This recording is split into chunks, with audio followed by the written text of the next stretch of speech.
Bonjour à tous. Aujourd'hui, notre sujet du jour sera la portabilité de la mutuelle.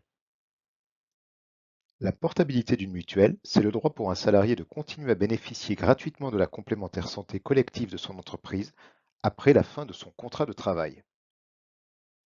Les conditions pour bénéficier de la portabilité ont été définies par le législateur. Elles sont au nombre de trois.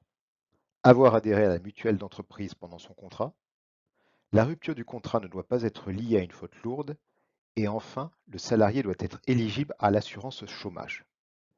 Si ces trois conditions sont remplies, la portabilité est normalement automatique.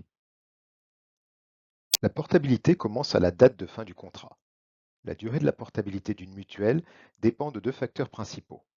Elle est égale à la durée du dernier contrat de travail ou des contrats successifs chez le même employeur, et elle est limitée à 12 mois maximum, même si le bénéficiaire est indemnisé plus longtemps par France Travail. Par exemple, si le bénéficiaire a travaillé 5 mois, il bénéficie de la portabilité pendant 5 mois. Si le bénéficiaire a enchaîné deux CDD de 6 mois, il peut alors en bénéficier durant 12 mois, mais pas au-delà. Les bénéficiaires de la portabilité d'une mutuelle sont principalement les personnes suivantes. Tout d'abord, le salarié. Ensuite, les ayants droit du salarié, comme le conjoint, les enfants ou toute personne couverte par le contrat collectif au moment de la rupture du contrat de travail. À noter les cas particuliers suivants. Les retraités ne sont pas concernés par la portabilité gratuite, mais peuvent bénéficier d'un contrat individuel à leurs frais. Ensuite, les salariés décédés. Leurs ayants droit peuvent bénéficier du maintien des garanties pendant 12 mois minimum. La portabilité d'une mutuelle est totalement gratuite pour le salarié qui quitte son entreprise, à condition de remplir les critères d'éligibilité évoqués précédemment. Dans le détail, le financement est le suivant. Le salarié ne paie ni sa part habituelle ni celle de l'employeur, et le coût est mutualisé.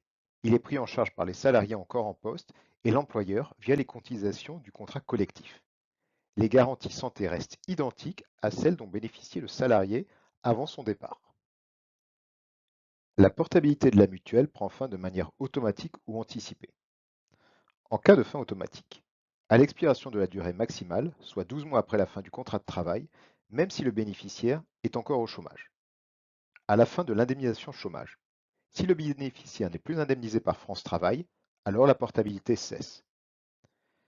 La fin anticipée.